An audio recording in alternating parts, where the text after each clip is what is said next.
श्याम मास पारायण 16वां विश्राम। हे सखा, ऐसा समझ मोह को त्याग कर श्री सीता जी के चरणों में प्रेम करो। इस प्रकार श्री रामचंद्र जी के गुण कहते कहते सवेरा हो गया। तब जगत का मंगल करने वाले और उसे सुख देने वाले श्री राम जी जागे। सोच के सब कार्य करके नित्य पवित्र और सुजान श्री रामचंद्र जी ने स्नान किया। फिर बड़ का दूध मंगाया और छोटे भाई लक्ष्मण सहित उस दूध में सिर पर जटाई बनाई। यह देखकर सुमंत्री जी के नेत्रों में जल छा गया।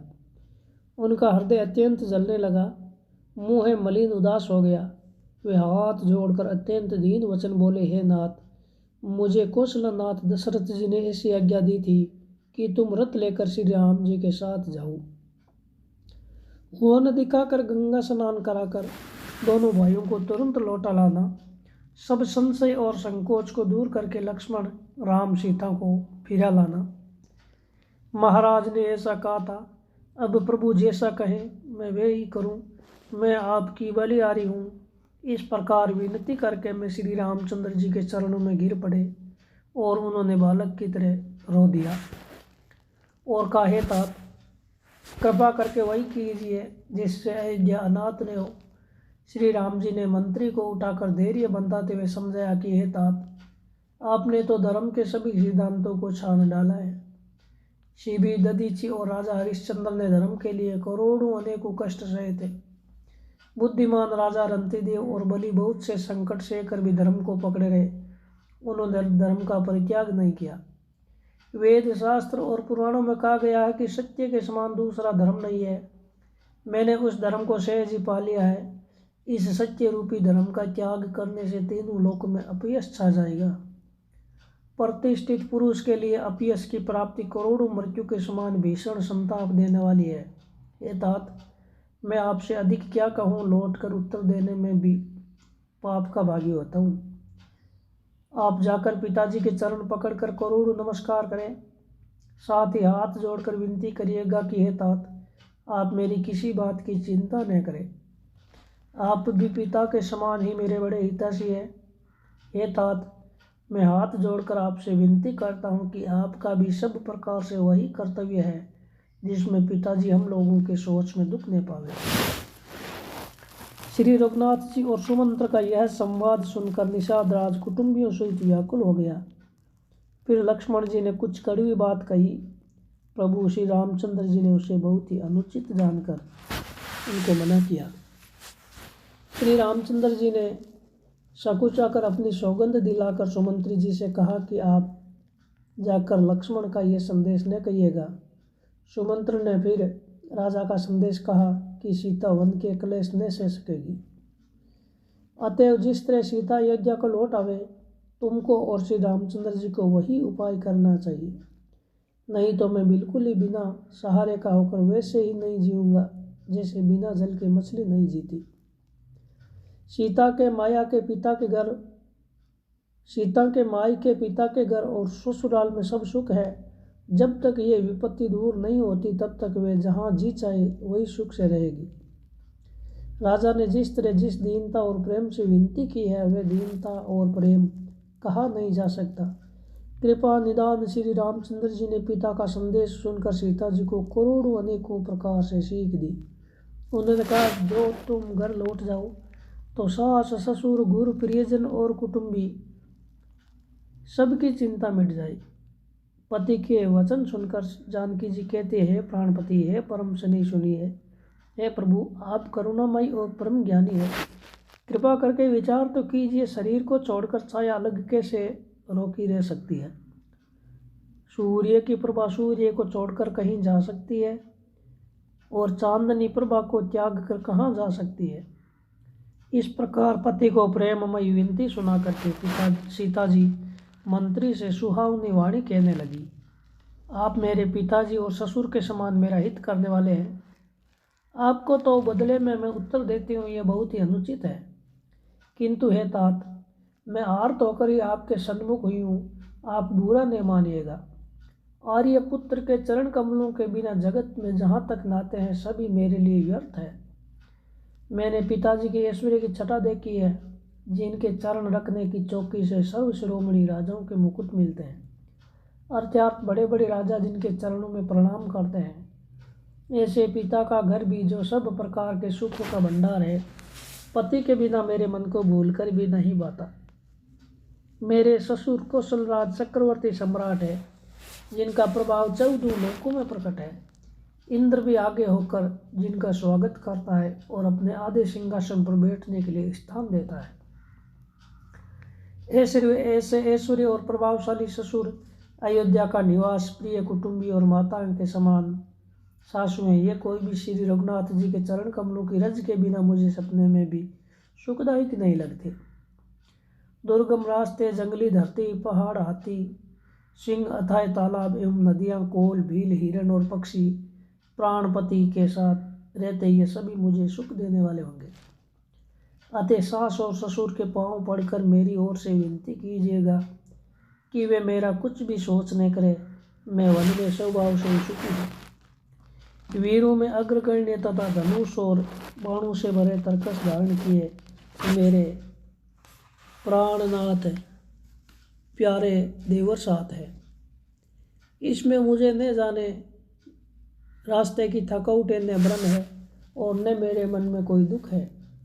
आप मेरे लिए भूल कर भी सोच न करें।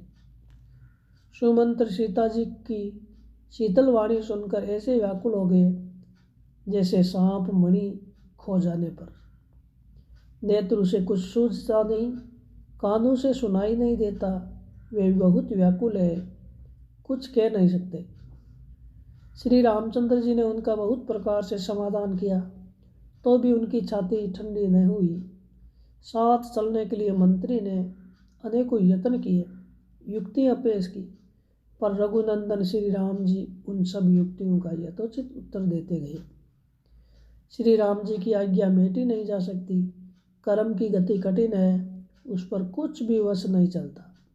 श्री राम, लक्ष्मण और सीता जी के चरणों में सिर नवाकर सुमंत्र इस तरह लौटे जैसे कोई व्यापारी अपना मूल धन पूंजी गंवा कर लौटे। सुमंत्र ने रथ को हाँका। घोड़े श्री रामचंद्र जी की ओर देख देख कर ही निनाते हैं। यह देख कर निषाद लोग विषाद के वश होकर सिर धुन धुन कर पीट पीट कर पछताते हैं। जिनके वियोग में पशु इस प्रकार व्याकुल है, उनके वियोग में प्रजा, माता और पिता कैसे जीते रहेंगे। श्री रामचंद्र जी ने जबरदस्ती सुमंत्र को लौटाया। तब आप गंगा जी के तीर पर आए। श्री राम ने केवट से नाव मांगी, पर वह लाता नहीं। वे कहने लगा, मैंने तुम्हारा मर्म भेद जान लिया। तुम्हारे चरण कमलों की धूल के लिए सब लोग कहते हैं कि वे मनुष्य बना देने वाली कोई जड़ी है, जिनके छूते ही पत्र की शिला सुंदरी स्त्री हो गई। मेरी नाव तो काठ की है, काठ पत्थर से कठोर तो होता नहीं। मेरी नाव भी मुनि की स्त्री हो जाएगी और इस प्रकार मेरी नाव उड़ जाएगी। मैं लूट जाऊंगा अथवा रास्ता रुक जाऊंगा, जिससे आप पार नहीं हो सकेंगे, और मेरी रोजी मारी जाएगी। मेरी कमाने खाने की राह ही मारी जाएगी। मैं तो इसी नाव से सारे परिवार का पालन पोषण करता हूँ, दूसरा कोई धंधा नहीं जानता। हे प्रभु, यदि तुम अवश्य ही पार जाना चाहते हो तो मुझे पहले अपने चरण कमल पखारने धो लेने के लिए कह दो। हे नाथ, मैं चरण कमल धोकर आप लोगों को नाव पर चढ़ा लूँगा। मैं आपसे कुछ उतरा ही नहीं चाहता। हे राम, मुझे आपकी दुहाई और दशरथ जी की सौगंध है, मैं सब सच सच कहता हूँ। लक्ष्मण भले ही मुझे तीर मारे, पर जब तक मैं पैरों को पखार नहीं लूँगा तब तक मैं तुलसीदास के नाथ हे कृपालु में पार नहीं उतारूंगा। केवट के प्रेम में लपेटे हुए अटपटे वचन सुनकर करुणाधाम श्री रामचंद्र जी जानकी जी और लक्ष्मण जी की ओर देख कर हंसे। कृपा के समुद्र श्री रामचंद्र जी केवट से मुस्कुराकर बोले, भाई तू वही कर जिससे तेरी नाव न जाए। जल्दी पानी ला और पैर धो ले, देर हो रही है, पार उतार दे।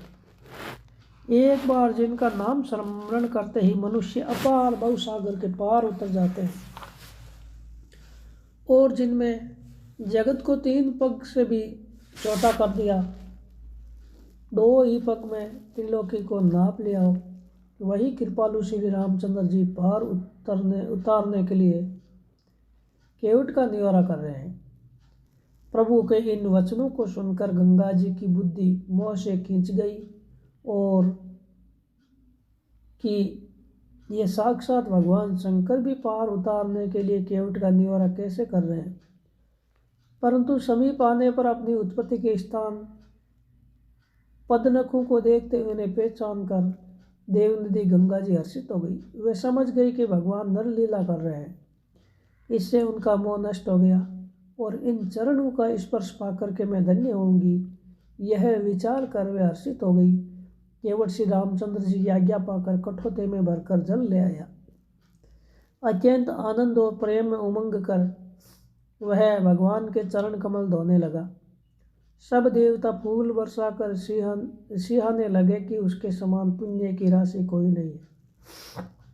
चरणों को धोकर और सारे परिवार सहित स्वयं उस जल को पीकर पहले उस महान पुण्य के द्वारा अपने पितरों को भवसागर से पार करके फिर आनंद पूर्वक प्रभु श्री रामचंद्र जी को गंगा जी के पार ले गया। निषाद राज और लक्ष्मण जी सहित श्री सीता जी और श्री रामचंद्र जी उतर कर गंगा जी की रेत में खड़े हो गए।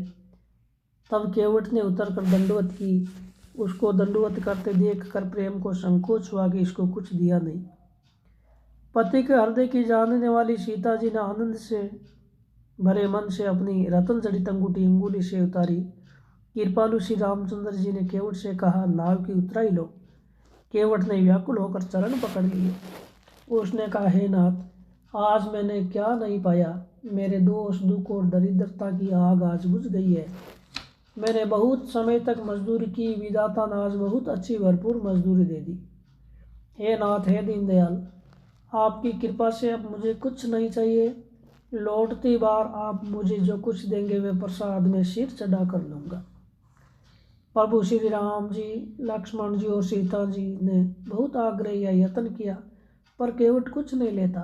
तब करुणा के धाम भगवान श्री रामचंद्र जी ने निर्मल भक्ति का वरदान देकर उसे विदा किया। फिर रघुकुल के स्वामी श्री रामचंद्र जी ने स्नान करके पार्थिव पूजा की और शिव जी को सिर नवाया। सीता जी ने हाथ जोड़कर गंगा जी से कहा, हे माता, मेरा मनोरथ पूरा कीजिएगा, जिससे मैं पति और देवर के साथ कुशल पूर्वक लौट आकर तुम्हारी पूजा करूं। श्री सीता जी की प्रेम रस में सनी हुई विनती सुनकर तब गंगा जी के निर्मल जल में श्रेष्ठ वाणी हुई, हे रघुवीर की प्रियतमा जानकी, सुनो, तुम्हारा प्रभाव जगत में किसे नहीं मालूम है।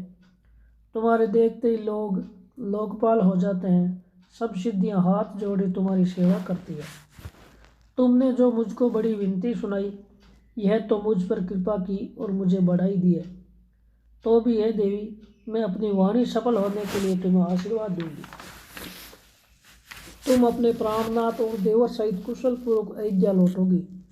तुम्हारी सारी मनोकामनाएं पूरी होगी और तुम्हारा सुंदर यश जगत में छा जाएगा।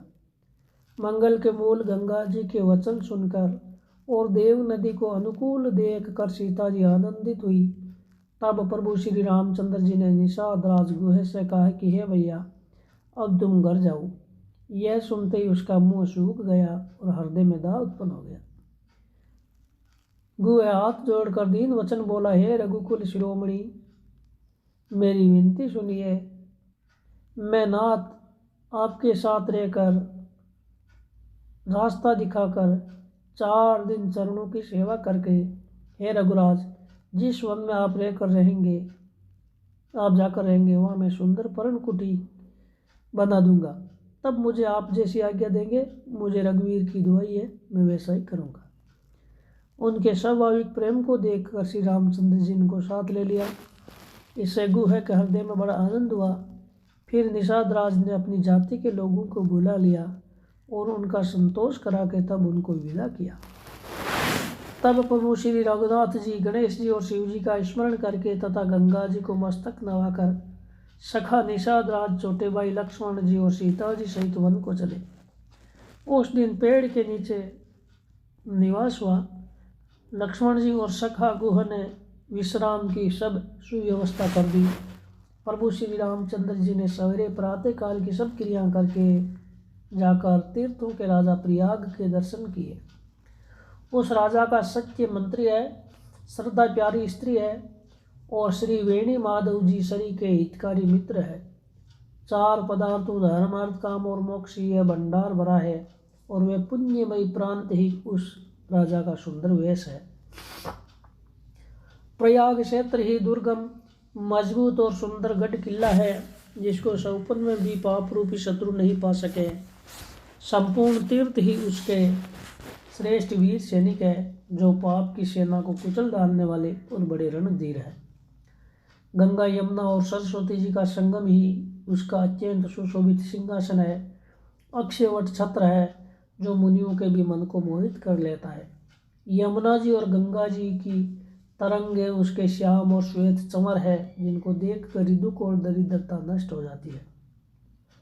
पुण्यात्मा पवित्र साधु उनकी सेवा करते हैं और सब मनोरथ पाते हैं।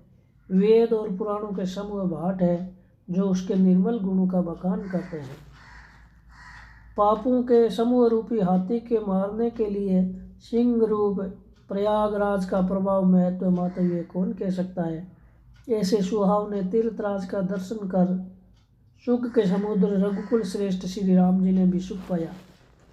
उन्होंने अपने श्रीमुख से सीता जी, लक्ष्मण जी और सखा गुह को तीर्थराज की महिमा कहकर सुनाई।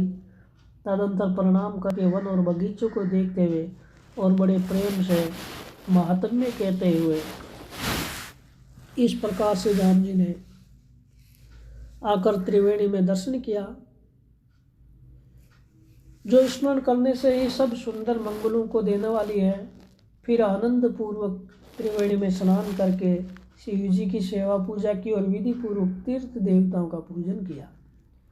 स्नान पूजन आदि सब करके तब प्रभु श्री राम जी भरद्वाज जी के पास आए। उन्हें दंडवत करते हुए ही मुनि ने हृदय से लगा लिया। मुनि के मन का आनंद कुछ कहा नहीं जाता, मानो उन्हें ब्रह्मानंद की राशि मिल गई हो। मुनीश्वर भरद्वाज जी ने आशीर्वाद दिया। उनके हृदय में ऐसा जानकर अत्यंत आनंद हुआ कि आज विधाता ने श्री राम जी और लक्ष्मण सहित प्रभु श्री रामचंद्र जी के दर्शन कराकर मानो हमारे संपूर्ण पुण्यों के फल को लाकर आंखों के सामने कर दिया।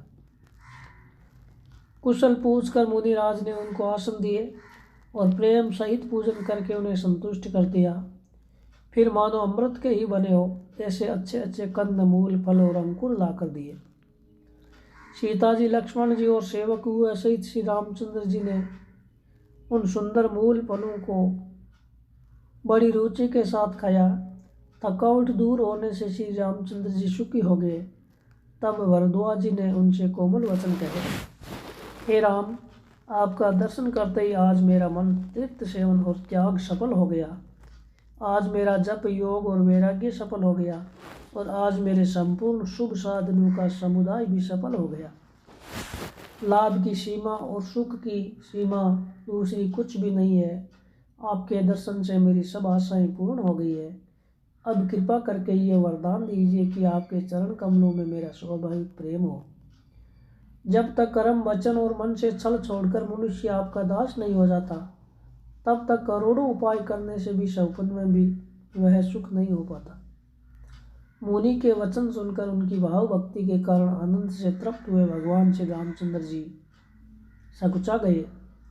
श्री रामचंद्र जी ने भरद्वाज मुनि का सुंदर सुयश को करोड़ों प्रकार से कहकर सबको सुनाया। उन्होंने कहा, हे मुनीश्वर, जिसको आप आदर दे वही बड़ा है और वही सब गुण समूह का घर है। इस प्रकार श्री राम जी और मुनि भरद्वाज जी दोनों परस्पर विनम्र हो रहे हैं और अनिर्वचनीय सुख का अनुभव कर रहे हैं।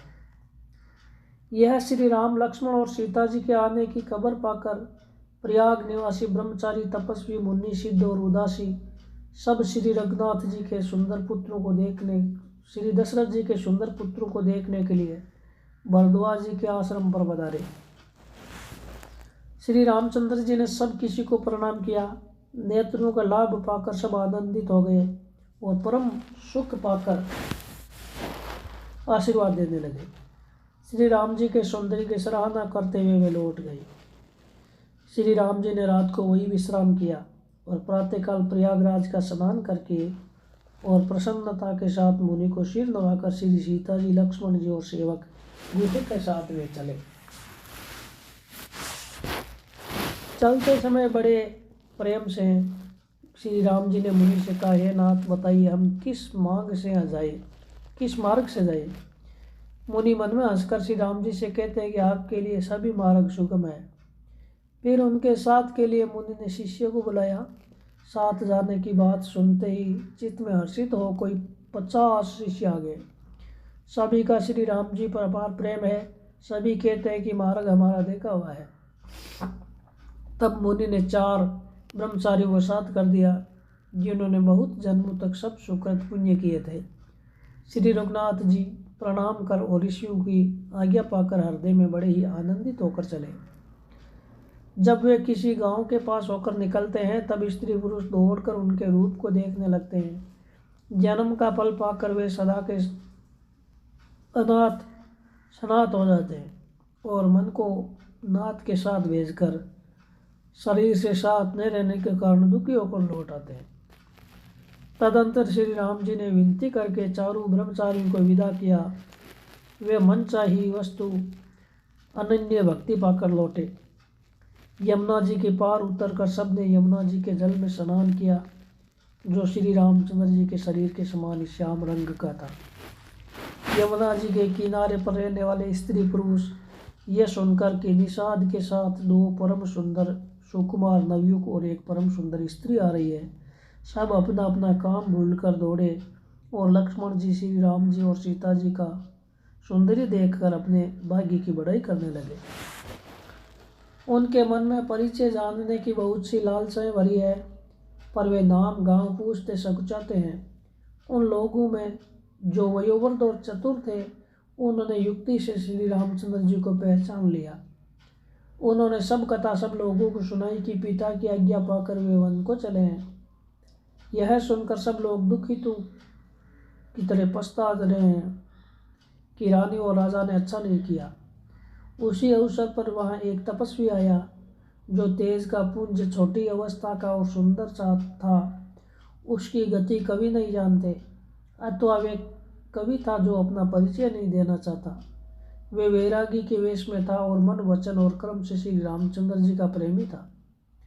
इस तेज पुंज तपस्या के प्रसंग को कुछ टीकाकार सेवक मानते हैं और कुछ लोगों के देखने में ये अप्रासंगिक और ऊपर से जोड़ा हुआ सा जान भी पड़ता है, परंतु ये सभी प्राचीन प्रीतियों में है। गोसाई जी अलौकिक अनुभवी पुरुष थे। पता नहीं यहाँ इस प्रसंग के रखने से क्या रहस्य है, परंतु ये सेवक तो नहीं है। इस तापस को जब कवि अलिखित गति कहते हैं, तब निश्चय पूर्व कौन क्या कह सकता है। हमारी समझ से यह तापस या तो हनुमान जी थे अथवा ध्यानस्थ तुलसीदास जी। अपने इष्ट देव को पहचान कर उनके नेत्र में जल भराया और शरीर पुलकित हो गया। वे दंड की भांति पृथ्वी पर गिर पड़ा। उसकी दशा का वर्णन नहीं किया जा सकता। श्री राम जी ने प्रेम पूर्वक पुलकित होकर उसको हृदय से लगा लिया। उसे इतना आनंद हुआ मानो कोई महादरिद्री मनुष्य परस पा गया हो। सब कोई देखने वाले कहने लगे कि मानो प्रेम और परमार्थ परम तत्व दोनों शरीर धारण करके मिल रहे हैं। फिर वे लक्ष्मण जी के चरणों में लगा। उन्होंने प्रेम से उमंग कर उसको उठा लिया। फिर उसने सीता जी की चरण धूलि को अपने सिर पर धारण किया। माता सीता ने भी उसको अपना छोटा बच्चा जानकर आशीर्वाद दिया। फिर निषाद राज ने उनको दंडवत किया। श्री रामचंद्र जी का प्रेमी जानकर वे उस निषाद से आनंदित होकर मिला। वे तपस्वी अपने नेत्र रूपी दोनों से श्री राम जी की सौंदर्य सुधा का पान करने लगा और ऐसा आनंदित हुआ जैसे कोई भूखा आदमी सुंदर भोजन पाकर आनंदित होता है। इधर गांव की स्त्रियां कह रही है, सखी कहो तो वे माता पिता कैसे हैं जिन्होंने ऐसे सुंदर सुकुमार बालकों को वन में भेज दिया। श्री राम जी, लक्ष्मण जी और सीता जी के रूप को देखकर सब स्त्रियां पुरुष स्नेह से व्याकुल हो जाते हैं। तब श्री रामचंद्र जी ने सका गुहे को अनेकों तरह से घर लौट जाने के लिए समझाया। श्री रामचंद्र जी की आज्ञा को सिर चढ़ाकर उसने अपने घर को गमन किया। फिर सीता जी, राम जी और लक्ष्मण जी ने हाथ जोड़कर यमुना जी को पुनः प्रणाम किया और सूर्य कन्या यमुना जी की बड़ाई करते हुए सीता जी सहित दोनों भाई प्रसन्नतापूर्वक आगे चले। रास्ते में जाते हुए उन्हें अनेकों यात्री मिलते हैं। वे दोनों भाइयों को देखकर उनसे प्रेम पूर्वक कहते हैं कि तुम्हारे सब अंगों में राज चिन्ह देखकर हमारे हृदय में बड़ा सोच होता है। ऐसे राज चिन्हों के होते हुए भी तुम लोग रास्ते में पैदल ही चल रहे हो। इससे हमारी समझ में आता है कि ज्योतिषी शास्त्र झूठा ही है। भारी जंगल और बड़े बड़े पहाड़ों का दुर्गम रास्ता है, जिस पर तुम्हारे साथ सुकुमारी स्त्री है। हाथी और सिंहों से भरा यह भयानक वन देखा तक नहीं जाता। यदि आज्ञा हो तो हम साथ चले। आप जहाँ तक जाएंगे वहाँ तक पहुँचाकर फिर आपको प्रणाम करके हम लौट आएंगे। इस प्रकार वे यात्री प्रेम वश पुलकित शरीर हो और नेत्रों में जल भरकर पूछते हैं, किंतु कृपा के समुद्र श्री रामचंद्र जी कोमल विनय युक्त वचन कहकर उन्हें लौटा देते हैं। जो गांव और पूर्वे रास्ते में बसे हैं, नागों और देवताओं के नगर उनको देखकर प्रसन्नतापूर्वक ईर्ष्या करते हैं और ललचाते हुए कहते हैं कि किस पुण्यवान ने किस शुभ घड़ी में इनको बसाया था, जो आज ये इतने धन्य और पुण्यमयी तथा परम सुंदर हो रहे हैं। जहाँ जहाँ श्री रामचंद्र जी के चरण चले जाते हैं, उनके समान इंद्र की पूरी अमरावती भी नहीं है। रास्ते के समीप बसने वाले भी बड़े पुण्यात्मा है। स्वर्ग में रहने वाले देवता भी उनकी सराहना करते हैं।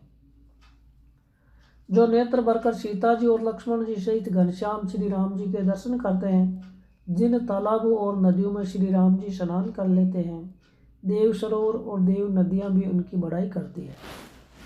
जिस वृक्ष के नीचे प्रभु जा बैठते हैं, कल्प वृक्ष भी उसकी बड़ाई करते हैं। श्री रामचंद्र जी के चरण कमलों की रज का स्पर्श करके पृथ्वी अपना बड़ा सौभाग्य मानती है। रास्ते में बादल छाया करते हैं और देवता फूल बरसाते हैं और सियाते हैं। पर्वत, वन और पशु पक्षियों को देखते हुए श्री राम जी रास्ते में चले जा रहे हैं। सीता जी और लक्ष्मण जी सहित श्री रघुनाथ जी जब किसी गांव के पास जा निकलते हैं, तब उनका आना सुनते ही बालक, बूढ़े, स्त्री, पुरुष सब अपने घर और कामकाज को भूलकर तुरंत उन्हें देखने के चल देते हैं। श्री राम और लक्ष्मण और सीता जी का रूप देखकर नेत्रों का फल पाकर वे सुखी होते हैं। दोनों भाइयों को देखकर सब प्रेम आनंद में मग्न हो गए। उनके नेत्रों में जल भर आया और शरीर पुलकित हो गए। उनकी दशा का वर्णन नहीं किया जाता, मानो दरिद्रों ने चिंतामणि की ढेरी पा ली हो। वे एक एक को पुकार कर सीख देते हैं कि इसी क्षण नेत्रों का लाभ ले लो। कोई श्री रामचंद्र जी को देखकर ऐसे अनुराग में भर गए हैं कि वे उन्हें देखते हुए उनके साथ लगे चले जा रहे हैं। कोई नेत्र मार्ग से उनकी छवि को हृदय में लाकर शरीर, मन और श्रेष्ठ वाणी से शिथिल हो जाते हैं। कोई बड़ की सुंदर छाया देखकर वहाँ नरम घास और पत्ते बिछाकर कहते हैं कि क्षण भर यहाँ बैठकर थकावट मिटा लीजिए, फिर चाहे अभी चले जाएगा चाहे सवेरे। कोई घड़ा भरकर पानी ले आते हैं। कोई कोमल वाणी से कहते हैं कि हे नाथ, आचमन तो कर लीजिए। उनके प्यारे वचन सुनकर और उनका अत्यंत प्रेम देखकर दयालु और परम सुशील श्री रामचंद्र जी ने मन में सीता जी को थकी हुई जानकर घड़ी भर बड़ की छाया में विश्राम किया। स्त्री और पुरुष आनंदित होकर शोभा देखते हैं। अनुपम रूप ने उनके नेत्र और मन को लुभा लिया है। सब लोग टकटकी लगाए श्री रामचंद्र जी के मुख चंद्र को चकोर की तरह तन्मय होकर देखते हुए चारों ओर सुशोभित हो रहे हैं। श्री राम जी का नवीन तमाल वृक्षों के रंग का श्याम शरीर अत्यंत शोभा दे रहा है, जिसे देखते ही करोड़ों कामदेव के मन मोहित हो जाते हैं। बिजली के से रंग के लक्ष्मण जी बहुत ही भले मालूम होते हैं। वे नख से शिखा तक सुंदर है और मन को बहुत भाते हैं। दोनों मुनियों के वस्त्र पहने हैं और कमर में तरकस कसे हुए हैं। कमल के समान हाथों में धनुष बाण शोभित हो रहे हैं। उनके सिरों पर सुंदर जटाओं के मुकुट है। वक्ष, स्थल, भुजा और नेत्र विशाल है और शरद पूर्णिमा के चंद्रमा के समान सुंदर मुखों पर पसीने की बूंदों का समूह शोभित हो रहा है। उस मनोहर जोड़ी का वर्णन नहीं किया जा सकता, क्योंकि शोभा बहुत अधिक है और मेरी बुद्धि थोड़ी है। श्री राम और लक्ष्मण और सीता जी की सुंदरता को सब लोग मन, चित्त और बुद्धि तीनों को लगाकर देख रहे हैं। प्रेम के प्यासे स्त्री पुरुष ऐसे थकित हो रह गए जैसे दीपक को देखकर हिरनी और हिरन निस्तब्ध रह जाते हैं। गांव की स्त्रियां सीता जी के पास जाती है, परंतु अत्यंत सने के कारण पूछते सक जाती है। बार बार सब उनके पांव लगती और सहज ही सीधे साधे कोमल वचन कहती है, हे राजकुमारी, हम विनती करती है, परंतु स्त्री स्वभाव के कारण कुछ पूछते हुए डरती है। हे स्वामिन, हमारी ढिठाई क्षमा कीजिएगा और हमको गंवारी जानकर बुरा न मानिएगा। ये दोनों राजकुमार स्वभाव से लावण्यमयी परम सुंदर है। मरकतमणि और सुवर्ण ने कांति इन्हीं से पाई है। अर्थात मरकतमणि में और स्वर्ण में जो हरित और सुवर्ण वर्ण की आभा है, वे इनको हरिता भी नील और स्वर्ण कांति के एक कण के बराबर भी नहीं है।